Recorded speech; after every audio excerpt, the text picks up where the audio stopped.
Terima kasih untuk pengurus yang sudah memberikan kesempatan kepada saya untuk berbagi.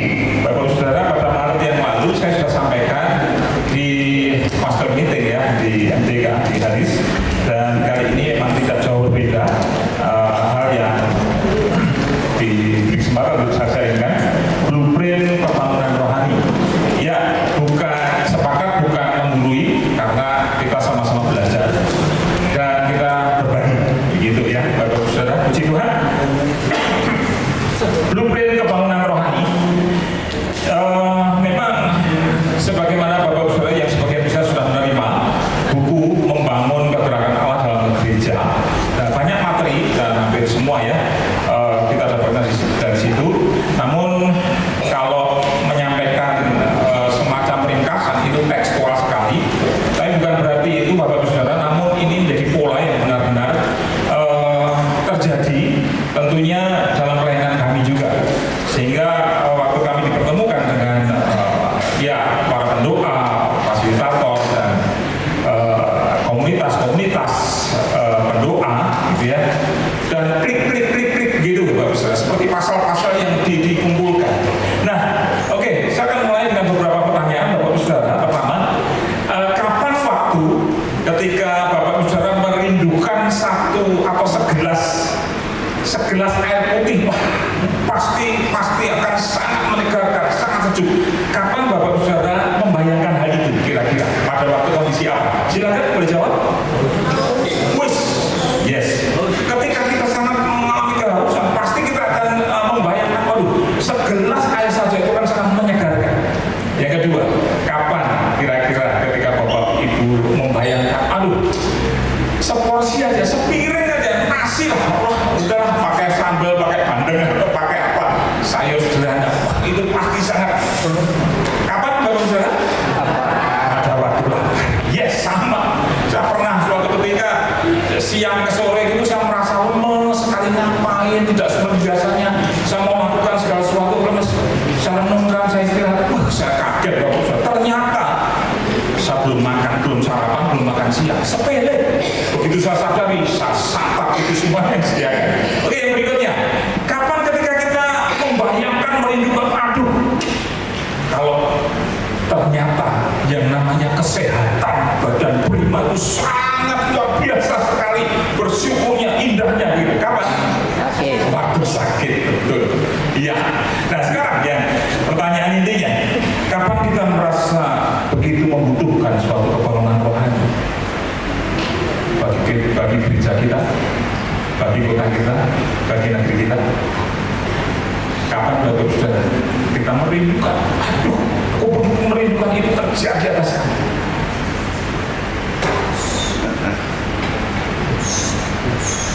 Suatu ketika di Kisah Para Rasul 17 ayat 16 itu begini Bapak Saudara.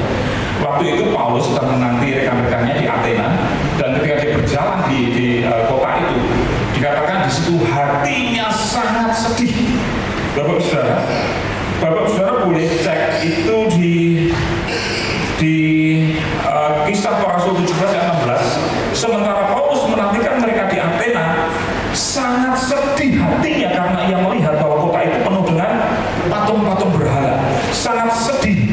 Dalam bahasa Yunani adalah paroksuno, yang intinya adalah, kalau dalam bahasa Inggris itu be greatly distressed, atau sangat sekali menjadi sangat tertekan, begitu ya, menjadi sangat tertekan, atau bahkan anger, dibuat sangat marah, atau dalam bahasa Jawanya prihatin banget gitu ya.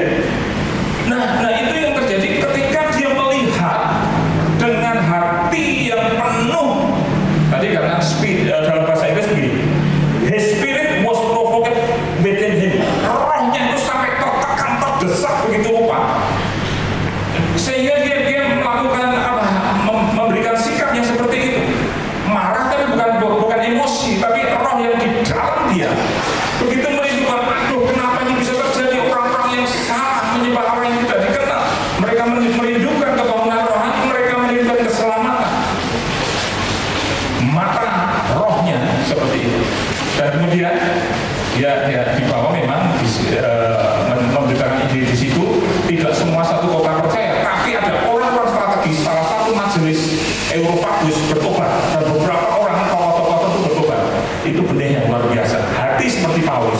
Nah ini Bapak Ibu Saudara, saat kita mulai melihat ada kemunduran secara rohani, ada kekeringan secara rohani, saat kita mulai melihat ada kelesuan baik gairah ibadah, berdoa, kerajinan, kedatangan, tingkat kedatangan itu kalau sudah surut itu sudah parameter. Ya, bahkan ada penyimpangan dalam kehidupan pelayanan iman, ada perpecahan juga, kemerosotan moral juga, dan makin maraknya kejahatan atau bencana-bencana sekitar kita. Bapak Saudara, itu parameter kita melihat saat itulah kita butuh kebangunan rohani. Ya, kebangunan rohani bukan kita yang melakukan, bukan atas kendali kita, tapi dari Tuhan. Tetapi Tuhan mau mencari orang-orang yang mau dipakai untuk memulai kebangunan rohani, baik di gereja, baik di kota, baik di negeri. Oke, lanjut, next. Nah, Alkitab adalah blueprint kebangunan rohani itu sendiri. Blueprint, cetak biru. Rencana Allah dari penciptaan, di situ memang ada kejatuhan manusia, tapi Tuhan sudah merancangkan begitu rupa proyek keselamatan, pemulihan, serta bahkan sampai kita pahyu tujuan akhir umat Tuhan. Nah, blueprint, Bapak Ibu Saudara yang sedikit banyak tahu teknik bangunan gitu ya, pasti tidak asing dengan blueprint, cetak biru. Ya, saya walaupun bukan orang teknik saya hukum, tapi istri saya mantan arsitek, artinya saya juga sedikit tahu lah ya. Oh, ini cetak biru. Kalau bangun bangunan, bangun gedung, bangun perkantoran harus ada pedomannya. Nah, Bapak Saudara, Alkitab terlalu kaya untuk kita mau mencari mendapatkan blueprint, pola-pola ilahi, strategi ilahi. Saya untuk membaca Yesaya 4 ayat 4 sampai dengan 5. Sebelumnya saya sampaikan Bapak Saudara bahwa dari buku yang mungkin sebagian besar sudah diterima, membangun pergerakan Allah dalam gereja. Nah, materi ini identik dengan itu. Ya, walaupun hari ini bukan ringkasan total karena pertimbangan waktu, paling tidak ada materi inti yang bisa saya sampaikan, dan itu dalam rangka kita belajar bersama dan berbagi gitu ya Bapak Saudara. Yesaya 4 ayat 4 sampai 5. Apabila Tuhan telah membersihkan kekotoran putri Sion dan menghapuskan segala noda darah Yerusalem dari tengah-tengahnya dengan roh yang mengadili dan yang membakar, maka Tuhan akan menjadikan di atas seluruh wilayah gunung Sion dan di atas setiap pertemuan yang diadakan di situ segumpal awan pada waktu siang dan segumpal asap serta sinar api yang menyala-nyala pada waktu malam.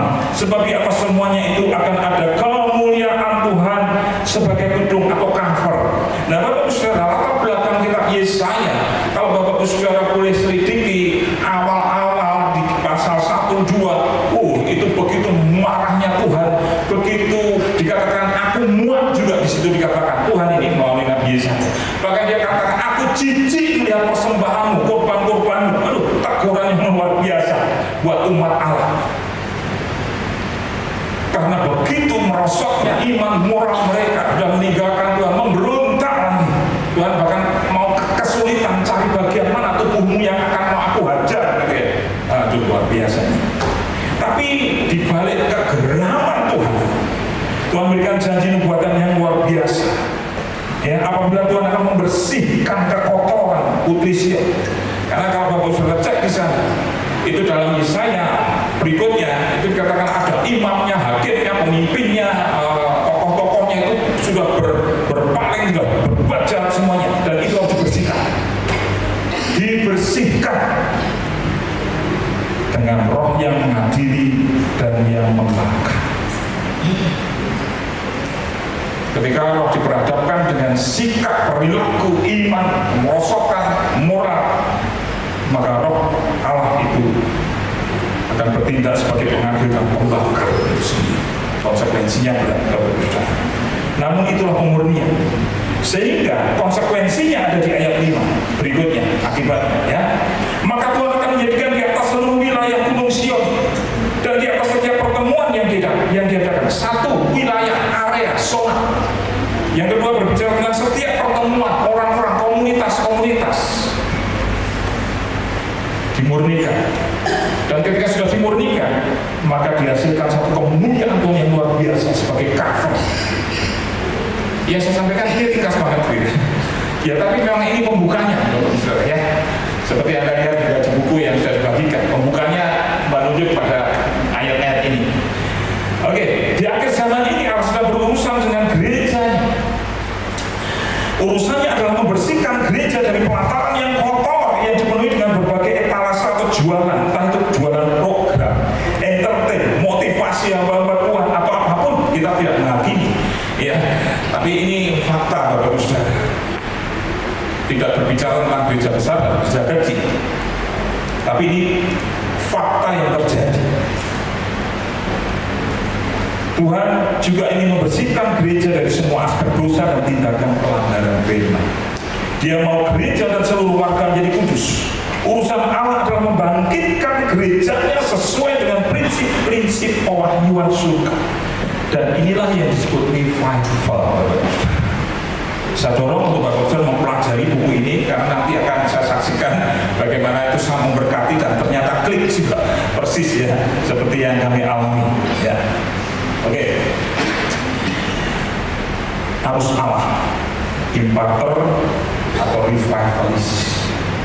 Kita baca dulu Yesaya 59 ayat 19 saudara ya. Kalau tadi di Yesaya 4 tadi bagaimana Tuhan polanya itu ingin membersihkan dulu, lalu kemudian dinyatakan pemurnian dan kemuliaan Tuhan yang ada. Nah, tetapi ini harus ada. Yesaya 59 maka orang akan takut kepada nama Tuhan di tempat matahari terbenam dan kepada kemuliaannya di tempat matahari terbit, sebab ia akan datang seperti arus dari tempat yang sempit yang didorong oleh nafas Tuhan. Tolong Bapak Saudara yang suka tentang susunan bahasa Indonesia yang lebih mudah untuk dipelajari, kita akan balik susunannya supaya ada kronologis. Ada sebab, ada aki.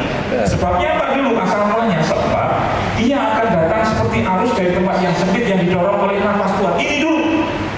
Baru kemudian akan menghasilkan akibatnya, maka orang akan takut kepada nama Tuhan di tempat matahari terbenam dan kepada kemuliaannya di tempat matahari terbit. Artinya seluruh bumi. Pertama dulu syaratnya, ia akan datang seperti arus dari tempat yang sempit yang didorong oleh nafas Tuhan. Apa yang menjadi arti dari hal ini Bapak Ibu Saudara? Perhatikan frasa yang disebut sebagai seperti arus dari tempat yang sempit. Kita tahu mungkin ada proyek pembangunan bendungan, entah tembok, entah itu apapun ya, bak air ataupun apa, kalau tetap kecil aja, kalau tidak segera diperbaiki dengan sangat, lama-lama rembes, apalagi kalau bangunan air dan begitu, retakan itu bisa mengakibatkan hancurnya satu kota, fatal. Dan perumpamaan ini, analogi ini diambil menjadi nubuatan Yesaya 59 ini seperti arus, walaupun dari tempat yang sempit, namun ketika ada dorongan nafas, roh Tuhan sendiri yang bekerja. Berarti kan Bapak Saudara, oke lah, kita bisa melihat gambaran tempat yang sempit adalah tempat yang disepelekan orang, yang tidak terlihat di permukaan, bukan orang-orang sentral, orang-orang strategis. Bahkan mungkin di satu gereja, mungkin orang-orang yang sepele, orang-orang yang biasa, orang awam lah gitu ya.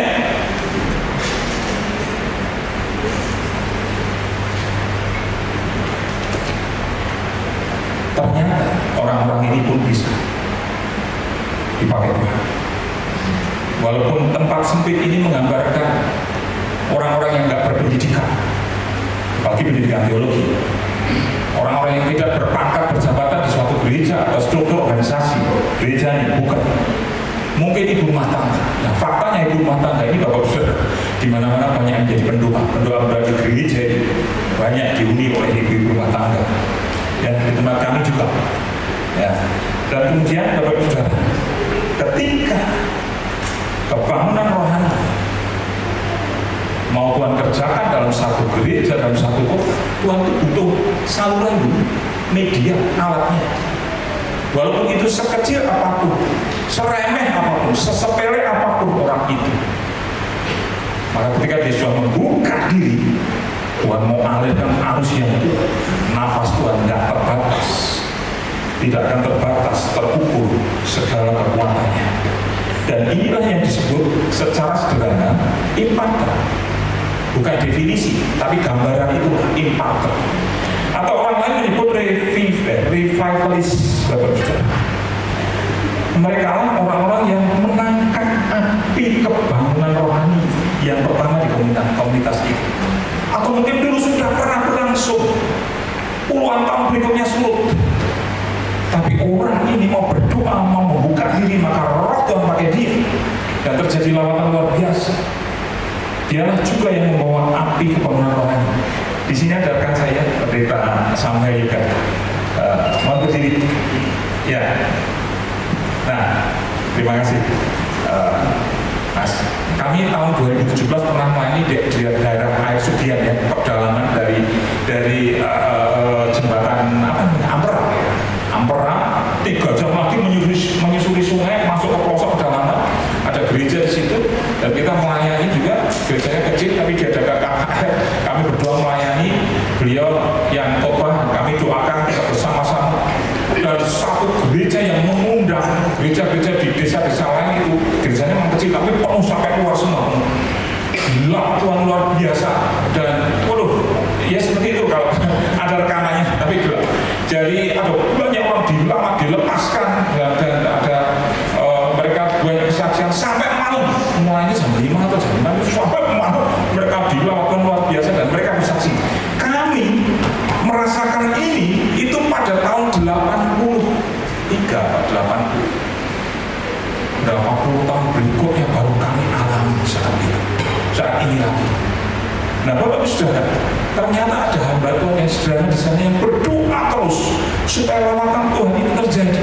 Kita hanya dipakai Tuhan untuk melayani, trigger aja, memicu. Tapi ada pendoa-pendoa yang bisa saudara. Oke, saya lanjutkan. Ya. Jemaat Muhammadiyah di Yerusalem adalah cerminan komunitas kudus tersebut. Secara struktural, impactor seharusnya adalah porsi para pemimpin gereja. Harusnya, ya, pemimpin rohani, pemimpin gereja. Tetapi impactor, kenyataannya, ya, api kegerakan Allah justru muncul dari kalangan grassroots, arus bawah, orang nggak terlihat. Para impactor ini sering justru terdiri dari kaum awam, bisa siapa saja, ibu rumah tangga, pemuda, jemaat biasa, apa yang tidak begitu terlihat di atas mimbar. Mereka ini yang selalu membawa gairah dalam tiap ibadah, doa dan puasa. Kegairahan adalah bahan bakar yang sangat peka terhadap api Allah yang mampu menarik api turun dari surga, menyambar korban pujian dan penyembahan. Bapak Ustaz, kisah aja ya, masalah tahun 80-an ada hamba Tuhan wanita namanya Pendeta Mary Hartanti, sampai sekarang masih hidup, mungkin dari disuruh pakai fosil dan sekarang umurnya 80 sekian, hampir 90. Tahun 80-an beliau ya namanya pionir pelayan profetik waktu itu ya. Setiap kali hambanya ini melayani di Jawa, di luar Jawa, termasuk KKR itu, ada seorang ibu yang dia ajak di sampingnya khusus berdoa setiap kali dia menyampaikan firman Tuhan. Ibu ini sudah meninggal dan itulah ibu saya. Dan dia punya menantu dan itulah istri saya. Dia menemukan doa yang luar biasa sejak saya kecil tahu ya. Dan dia mendoakan impartasi juga ke menantunya juga tentunya. Dan kami sangat diberkati walaupun saya sejak kecil tidak mau jadi pendeta, tapi kenyataannya Tuhan panggil untuk jadi hamba Tuhan. Tapi yang saya maksudkan gini, impartasi dari urapan, dari kenabian, dari karunia itu terus mengalir. Dari orang biasa, orang yang nggak lulus SD atau paling pol ijazahnya SD itu bisa nggak bisa bahasa asing selain bahasa Indonesia dan bahasa Jawa. Jadi kalau berdoa isinya hanya bahasa Tiongkok, Mandarin dan beberapa bahasa. Ya, oke. Nah, doa puasa sehingga tempat kami, rumah kami sampai dibuat ibadah, bahkan yang datang dari yang 5, 10 berkembang jadi di pelaksana. Ada beberapa yang tahu. Nah, Bapak Saudara, yang saya maksud adalah orang-orang biasa bisa dipakai Tuhan, dan dialah imparter yang menangkap api Tuhan. Kita masuk di bagian 2 sekarang. Nah, blueprint kebangunan rohani pasti memiliki fondasi ini dalam bangunan gereja Tuhan. Bangunannya adalah memang gereja rasul. Kisah 2 ayat 41 sampai 47, mereka bertekun dalam pengajaran rasul-rasul dan dalam persekutuan, dan mereka selalu berkumpul untuk mengajarkan roti dan berdoa. Maka ketakutan Allah mereka semua. Sedang rasul-rasul itu mengadakan banyak mujizat dan tanda, dan semua orang yang telah menjadi percaya tetap bersatu, dan segala kepunyaan mereka adalah kepunyaan bersama, dan selalu ada dari mereka yang menjual harta miliknya lalu membagi-bagikannya kepada semua orang sesuai dengan keperluan masing-masing. Dengan bertekun dan dengan sehati mereka berkumpul tiap-tiap hari dalam bait Allah. Mereka memecahkan roti di rumah masing-masing secara bergilir dan makan bersama-sama dengan gembira dan dengan tulus hati sambil memuji Allah, dan mereka disukai semua orang. Dan tiap-tiap hari Tuhan menambahkan jumlah mereka dengan orang yang diselamatkan. Bapak Saudara, kalau mau catat kata mereka dari ayat 22 sampai 47 mungkin 8 atau lebih. Mereka ini menunjuk pada komunitas orang-orang biasa yang awalnya memang ikut di loteng Yerusalem itu sendiri, tetapi mereka memiliki lawatan Roh Kudus dan mereka bermultiplikasi dengan segala strategi fondasi kehidupan mula-mula yang dicatat dalam Kisah Para Rasul. Itu adalah cara hidup jemaat mula-mula, dan itu menjadi fondasi betul-betul bagi setiap kehidupan gereja Tuhan hingga saat ini, Bapak Saudara. Oleh sebab itu, secara ringkas disimpulkan 3 fungsi utama seorang imparter atau revivalist, karena mereka semuanya itu menjadi orang-orang yang memultiplikasi. Mereka itu berlipat ganda, bertambah-tambah, dan inilah kita bisa tarik kesimpulan. 3 fungsi utama dari seorang imparter atau revivalist adalah: 1, menjangkau jiwa. Katakan 1, 2, 3. Menjangkau jiwa melalui berita Injil sehingga mengalami pertobatan dan menerima Kristus sebagai satu-satunya jalan menuju kehidupan kekal. Ini fakta Alkitab. Yang kedua, membawa mereka masuk ke dalam gereja. 1, 2, 3. Membawa mereka masuk ke dalam gereja untuk membentuk komunitas orang-orang kudus dan memuridkan mereka dengan prinsip-prinsip gaya hidup ilahi. Iya, mereka menjadi satu komunitas. Ya. Berikutnya, belum cukup itu, melepaskan mereka. 1, 2, 3. Melepaskan mereka ke tengah-tengah komunitas sebagai pembawa api yang baru untuk menjadi bagian dari penjangkauan jiwa bagi kerajaan Allah. Perhatikan Bapak Saudara, ternyata pola ini sama. Kami setelah lulus kuliah 95 saya sudah bekerja total 13 tahun di dunia sekuler, tapi Tuhan panggil sehingga tahun 2008 singkat cerita full melayani Tuhan sepenuhnya, walaupun belum jadi bendera. Mau melayani full, tinggalkan pekerjaan. Nah, itu ada panggilan khusus yang ya supernatural, ya ilahi yang menyatakan pada saya sama istri. Bapak Saudara, langkah-langkahnya adalah karena itu kami mulai fase-fase, walaupun sebelum 2000, seperti waktu saya masih bekerja, istri sudah mulai pelayanan doa yang lebih lagi, dan saya kemudian bersama-sama, dan kemudian dari doa itu Tuhan bawa pada pengalaman demi pengalaman rohani, sehingga walaupun saya sebelumnya merasa cukup melayani Tuhan, nggak usah full time gitu ya, tapi akhirnya harus tunduk juga pada panggilan Tuhan. Dan kemudian singkat cerita, saya harus keluar karena saya mengundurkan diri untuk melayani Tuhan sepenuhnya. Dua-duanya keluar, istri juga yang sebelumnya arsitek keluar sudah lebih dulu. Nah, apa yang Tuhan maksud dari hal itu adalah kami hanya isi waktu kami dengan berdoa, puasa, baca firman, baca buku, berdoa, puasa, itu aja, dan tidak cukup. Ternyata membawa, merekrut, mempengaruhi, mengimpact kepada rekan-rekan di gereja yang sebelumnya kondisinya kondisi hambar kering biasa saja, lama-lama 1 ikut, 2 ikut, 3 ikut, 4 ikut, dan kita bentuk satu komunitas. Dan itu berdoa minimal seminggu sekali, minimal. Dan kalau berdoa berjam-jam, mungkin mulai jam 6, jam 7, nanti jam 11 malam, jam 12 baru selesai. Dan kita lakukan itu dan banyak, semakin Tuhan kuatkan, curahkan, lipat gandakan, rekrut banyak lagi teman-teman dan berdoa. Dan mulailah kegerakan. Di gereja kami yang sebelumnya hambar, kering, yang waktu itu jemaatnya 40, 50, tambah juga. Ini parameter aja, parameter jumlah. Walaupun tidak titik utama di kuantitasnya, tapi menjadi parameter terus bertambah. Ada kegairahan bersaksi, kegairahan berdoa, kegairahan memuji, menyembah Tuhan. Nah itu pola Bapak Saudara, dan nggak bisa tidak, pasti terjadi. Dan komunitas itu terbentuk karena memang efek daripada api Tuhan melalui satu orang yang mau menjadi menangkap api itu sendiri. Nah, ketika para imparter mengimpact kepada orang-orang, terjadilah multiplikasi dan impartasi ilahi. Terbentuklah pasukan-pasukan baru di dalam gereja yang bergerak melakukan invasi rasuli untuk membangun, memperlebar kerajaan Allah di bumi. Inilah ciri khas kebangunan rohani sejati. Tidak hanya berhenti dan puas hanya sampai pada lamatan Allah saja, melainkan bergerak menggunakan api dari lawatan itu untuk memperlebar pemberitaan Injil. Baik secara geografis, pemberitaan Injil itu wilayah-wilayah zona-zona yang dimenangkan melebar meluas sebagaimana dari Yerusalem, Yudea, Samaria, ujung bumi. Namun kepada masalah personal demi personal, pertobatan, pemulihan orang. Nah, Bapak Saudara,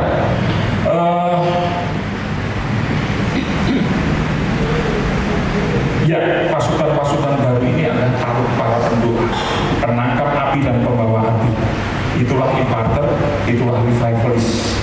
Nah ini yang menjadi kebangunan rohani. Saya adalah orang yang tidak percaya bahwa kebangunan rohani diawali dari pembicara besar. No, saya tidak akan percaya itu. Tapi saya sangat percaya bahwa kebangunan rohani dalam gereja Tuhan atau komunitas dimulai dari orang-orang yang rindu, orang-orang yang mau berdoa, orang yang memiliki hati Tuhan, kami rindu lawatan. Dimulai dari orang-orang seperti itu. Itu aja. Itu sudah mulai titik-titik area tempat sempit tadi yang Tuhan lihat. Dan ketika itu terjadi, Tuhan menyatakan proposal. Oke, lanjut sekarang Bapak saya. Sekarang blueprint berikutnya ya, mandat atau amanat agung, Great Commission. Gereja yang dibangun harus dimulai dari sebuah mandat ilahi atau amanat agung. Sebagaimana Matius 28 ayat 19 sampai 20. Siapapun yang menjadi pengikut Yesus mempunyai tanggung jawab untuk mengemban mandat ilahi tersebut. Oleh sebab itu setiap usaha di dalam gereja untuk mendewasakan dan menumbuhkan kehidupan rohani jemaat sangat penting. Agar gereja mampu menempatkan posisinya sebagai murid Kristus.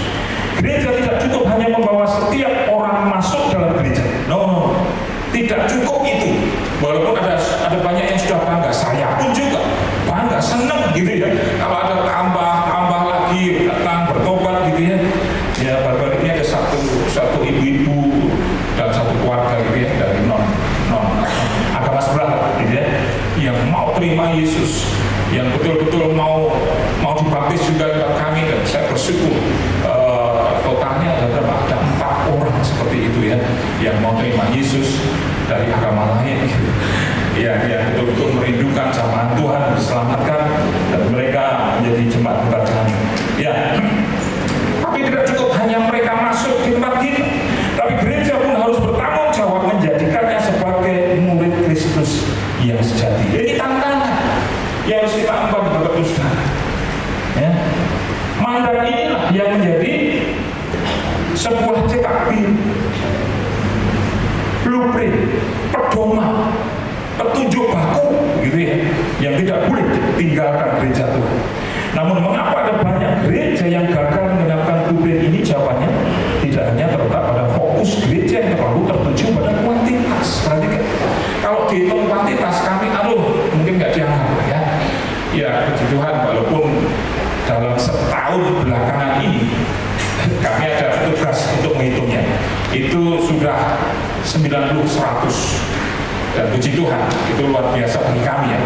Walaupun di luar sana masih sudah ribuan gereja Tuhan, baru buka aja katanya sudah ribuan.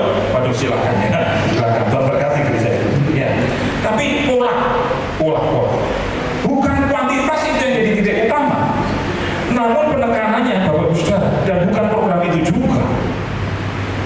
Tapi bagaimana kita mengacu pada blueprint ilahi tadi?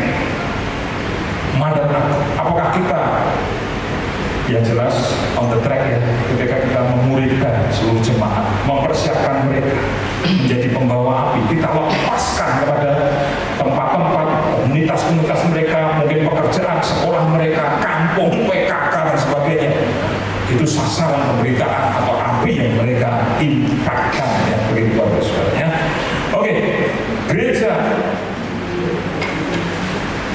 harus lebih banyak lagi bergerak melalui atau di dalam blueprint mandat ini Bapak Saudara. Oke, saya akan lanjutkan. Jadi tidak sekedar mendapat jiwa, kebangunan rohani bukan semata urusan pertambahan jiwa atau merebut jiwa dari gereja orang lain. Tadi sudah disinggung Pastor Calvin juga ya. Melainkan membawa setiap orang bertumbuh di dalam iman dan mengalami kepenuhan Kristus di dalam dirinya. Kebangunan rohani sesungguhnya paralel dengan pertumbuhan rohani. Perhatikan, jika siklus ini sehat dan dinamis, maka akan dihasilkan buah yang baik. Itu terjadi. Ini pola ya. Maka tentu hamba Tuhan yang jauh lebih senior dari saya sekarang ini, saya apresiasi tentu bisa melihat, mengalami juga, ya bersyukur siapapun. Oke, nah strategi dasarnya adalah pemuritan. Setiap orang yang mengalami lawatan Allah dalam kebangunan rohani tidak dapat langsung bergerak untuk menjadi pengemban mandat, nggak bisa langsung. Dia harus dimuridkan dulu sehingga menempati sebuah posisi rohani yang matang, berkualitas dalam Yesus. Ini yang disebut sebagai pertumbuhan segala hal ke arah Dia. Nah, jadi begini Bapak Ibu, apapun metodenya, apapun caranya, pemuritan mau tingkat yang simple, one on one misalnya, atau pakai KTP, atau pakai PA, atau pakai apapun lah, itu metode yang bisa disesuaikan. Tapi pemuritan, Paulus itu katakan seperti ini dalam 1 Tesalonika, aku membagi hidupku juga membagi Injil. Anda bisa cek itu 1 Tesalonika ayatnya sekian saya lupa. Tapi pola membagi hidup dan membagi Injil inilah sebagai pemuritan, pola dasar. Apapun metodenya Bapak Saudara, maka jemaat harus mengalami hal ini. Kalau tidak ada program seperti ini, kalau tidak ada langkah seperti ini, step seperti ini, gagal gereja. Jadi seperti ini Bapak Saudara polanya. Dari kebangunan rohani menghasilkan lawatan Allah, pertobatan, pemulihan dan jiwa-jiwa baru. Tidak cukup, mereka harus dimuridkan, dibentuk, diproses, bertumbuh, didewasakan, dan kemudian dia akan menjadi pengemban mandat, pembawa api. Kembali dia akan menciptakan, dia akan menghadirkan satu kebangunan rohani di komunitasnya juga yang menghasilkan pola seperti lagi. Dan ini terus circle, nggak boleh berhenti. Makanya kalau ada tadi kesaksian ya, dari Pastor Alvin juga dari gereja yang pernah saya saksikan, berpuluh tahun sudah nggak ada apinya lagi karena ada keterputusan dari salah satu faktor tadi Bapak Ibu. Kalau 1, 2, 3, 4 dijaga kealirannya, arus kelanjutannya, ini akan mengakibatkan ledakan yang luar biasa. Ya, kebangunan rohani akan menghasilkan jiwa-jiwa baru, yaitu orang-orang yang awalnya belum percaya Yesus atau belum bertumbuh atau tidak hidup dalam kebenaran. Termasuk di dalamnya adalah orang yang dipulihkan hubungannya dengan Tuhan. Kelompok inilah yang ditangkap sebagai modal awal gereja untuk masuk lebih dalam lagi pada esensi kebangunan rohani itu sendiri, yaitu menjadi murid Kristus. Orang Kristen dewasa dan bertumbuh dalam kepenuhan Kristus melalui fase pemuritan. Dalam fase ini gereja bertanggung jawab untuk memperkenalkan nilai-nilai kerajaan. Berarti nilai-nilai kerajaan. Saya bersyukur habis saya mengisi acara pastor meeting Maret yang lalu, saya ketemu di luar dengan beliau yang saya hormati, Pak Pendeta Nahum. Ada? Tadi sudah ketemu? Ada ya? Nah, puji Tuhan. Beliau mengatakan bahwa ternyata share juga ya, cuma nilai-nilai itu yang terus ditumbuhkan dalam pelayanan beliau pada jemaatnya. Itu luar biasa sekali Bapak Saudara. Itu buah-buah yang dicapai, yang dituntut harus terjadi atas jemaat yang kita layani. Nilai-nilai karakter kerajaan Allah. Puji Tuhan. Ya, proses mentoring berlangsung di sini. Fase ini adalah proses pembentukan karakter ilahi. Kebangunan rohani yang berhasil harus tiba pada produktivitas yang dihasilkan, buah-buah. Dan itu proses. Kadang kita aduh kepiye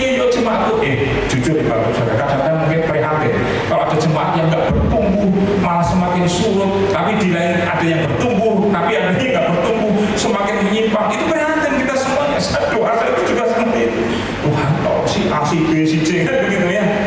Kita merindukan Tuhan menjamahkan mereka. Kita kan senang kalau punya anak-anak yang bertumbuh semuanya sehat, berprestasi gitu ya, apalagi dari bawahnya. Oke, Bapak Saudara. Next. Nah sekarang yang ketiga, itu blueprint loteng Yerusalem itu sendiri. Nah, para murid di loteng Yerusalem, perhatikan, itu adalah imparator Allah yang pertama di masa perjanjian baru yang membawa api kemuliaan Allah. Itu bukan 12 kalau Bapak bisa kan? 11 tambah 1 Matius dari 12 nanti itu jumlahnya 120. Saya Mas sampai upper room yang di sana itu kira-kira seperti ini ya. Yang upper room yang di Yerusalem itu luasnya juga hampir seperti inilah. Muat untuk 120 orang berdoa bareng, tidur bareng, waktu itu kan bersembunyi suruh kumpul terus gak kan? Kurang lebihnya sama. Saya bayangkan cuma kalau orang 120 ngumpul seperti ini, ya pagi I-nya gimana ya? Antri kayak banget. Nah, tapi itu ada kegairahan yang jelas adalah Alkitab mencatat mereka membawa api yang pertama kali. Setelah turunnya Roh Kudus terjadi sebuah gerakan besar di Yerusalem dan kemudian berubah menjadi bola salju yang terus menggelinding ke seluruh penjuru bumi sampai hari ini. Artinya begini Bapak Saudara, kisah para rasul berhenti di pasal 28. Dicatat di situ Paulus memberitakan ide di Roma dengan bebas. Namun sejatinya Bapak Saudara, kisah itu terus berlangsung selama bumi ini ada melalui Bapak Ibu dan saya. Yang setuju katakan amin. Belum semuanya. Kisah LAI memberi judul Kisah Para Rasul. Bahasa Inggris memberi judul Acts. Kisah siapa sebenarnya? Kalau Kisah Para Rasul lebih dari jumlah 12 rasul, ada Barnabas, Silas, Aquila, Priska, ada dan banyak sekali nama orang awam di situ. Dan selanjutnya Bapak Saudara, kisah itu terus berlanjut. Abad 1, 2, 3, 22, 1 sekarang ini dan selanjutnya selama Tuhan berikan kita nafas hidup, membuka hati untuk api itu, saya dan Anda melanjutkan kisah para rasul. Sekali lagi yang setuju katakan amin. Yes, terima kasih. Nah, berikut blueprintnya ya. Nah, blueprint loteng Yerusalem itu adalah ini Bapak Saudara, bergerak dengan kuasa surgawi. 1, 2, 3.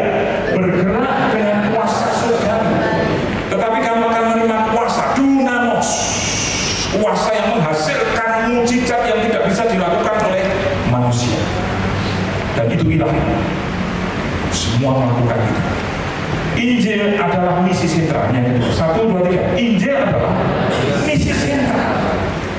Baik melalui aktivitas verbal, penginjilan, pidato, khotbah, ceramah, tapi lebih pada gaya hidup jemaat awal pertama itu mereka banyak orang yang bergabung. Verbal dan gaya hidup, seluruh aspek kehidupan manusia. Yang ketiga, berjalan dalam urapan apostolik profetik. Dia katakan 1, 2, 3. Berjalan dalam urapan apostolik profetik. Tadi pagi kita menerima pelajaran yang luar biasa dari Pastor Alvin. Keduanya apostolik profetik nggak bisa dipisahkan. Dan ini sudah terjadi. Ini bukan ajaran yang baru, tapi sejak mula-mula sudah ada polanya.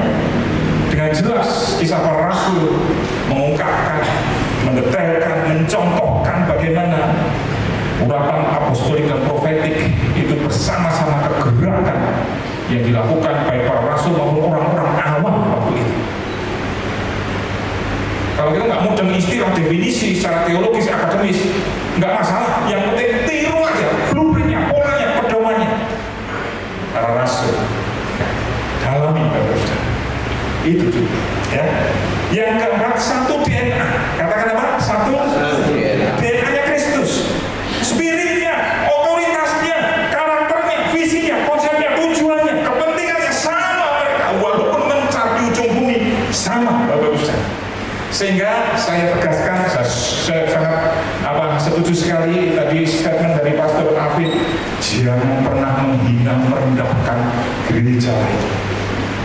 Karismatik Pentakosta, lebih peng-pengan seperti atau yang satu Reform Injili yang lebih fundamental di hadapan mestinya saling melengkapi. Katakan saling melengkapi. 1, 2, 3.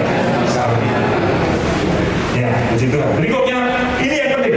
Cirinya berdoa secara kelompok. 1, 2, 3. Berdoa secara kelompok. Dikatakan bertekun sehati. Wah, ini luar biasa. Banyak ayat yang disampaikan bertekun sehati menghasilkan mujizat yang luar biasa. Dan ini blueprintnya. Dan ini nyata. Dan ini masih berlaku sampai hari ini. Dan kalau kita semuanya memang di tempat kita, gereja kita, kota kita mengadopsi, bukan mengadopsi, dan ini menjadi jiwa DNA kita sebenarnya. Ledakan, KKR, kebangunan ruang, pertobatan, pemulihan, dan sebagainya. Jadi blueprint Yerusalem adalah inti dari api kebangunan rohani. Di mana gereja menerapkan blueprint ini di sana dalam skala ini muncul titik-titik gelombang yang akan memecah sebagai sumber gelombang baru dan kebangunan rohani meletus baik secara lembaga maupun secara personal. Ada orang-orang ya, tapi sifatnya meluas. Api kebangunan rohani adalah perjalanan sebuah gelombang yang menyebar. Amplitudo dan panjang gelombangnya semakin besar, dan itu dimulai dari sebuah titik. Titik tersebut adalah blueprint ilahi yang telah ada dalam gereja. Perhatikan, Bapak sudah sadar tidak sadar, blueprint ini sudah ada di gereja kita masing-masing. Di kota ini, kota kita juga ya, di negeri ini. Tinggal bagaimana apinya itu harus dinyalakan, Bapak-Ibu. Oke, yang terakhir, dampak kebangunan rohani, ya, yang jelas merebut jiwa-jiwa. Fokusnya jiwa-jiwa. Itu Bapak-Ibu Saudara ya, jiwa-jiwa. Ya, tidak membedakan status sosial tentunya, level, ras dan sebagainya. No. Nah, ketika tadi Paulus dalam bagian pertama saya sampaikan memiliki hati yang seperti itu, maka dia melihat orang-orang yang menyembah Allah yang tidak dikenal. Itu iba, belas kasih, hati yang dipertajam. Kalau kita nggak punya hati, atau belum dijamah tuh, belum diperbarui kita, belum dipulihkan, melihat orang-orang di luar sana, apapun situasi mereka, mau mereka miskin, melarat, mau mereka sakit, nggak ambil peduli lah. Coba yang baik deh. Itu ketika kita dibukakan, ada sentuhan yang baru, ada gerakan yang baru dari hati kita, belas kasih yang dimunculkan. Ketika Tuhan Yesus melihat masyarakat di sekitar kubur Lazarus, melihat Maria dan Magdalena, melihat orang-orang yang mulai mempertanyakan kuasanya, melihat kesedihan di situ. Dalam terjemahan yang sebelumnya dikatakan maskul, itu hampir sama dengan kepedihan hati Paulus tadi. Prihatin, marah, susah, emosi, tapi bukan emosi, tapi sesuatu yang groaning, mengerang dalam roh. Saya dapat catatan di IRT ya, Interlinear Translation. Dia mengerang dalam roh. Jiwa-jiwa yang jadi fokus pelayanan kita. Bukan masalah keuntungan, bukan masalah profit, bukan masalah impasan keuntungannya, modalnya paling enggak. No itu. Tapi jiwa-jiwa. Pemulihan Kristen dari jiwa-jiwa. 2 Tawarik 7:14 dikatakan frasanya, ya, jika di sana ada umatku yang merendahkan diri, berdoa, bertobat, maka aku akan mengampuni dosa mereka dan memulihkan negeri mereka. Yuk katakan frasa ini, mengampuni sampai mereka. 1, 2, 3. Mengampuni dosa mereka dan memulihkan negeri mereka. Our country is our responsibility. Bapak Saudara, negeri kita, kota kita adalah tanggung jawab kita. Ayo katakan 1, 2, 3. Negeri kita, kota kita adalah tanggung jawab. Ketika kita mulai, Tuhan, aku rindu memberkati, atau negeriku diberkati, kotaku diberkati, titik-titik kebangunan rohani sudah mulai terjadi. Tuhan mau memulihkan negeri, bukan hanya orang per orang. Jadi pelayanan kita, doa-doa kita itu untuk negeri. Setiap nabi dalam perjanjian lama berbicara tentang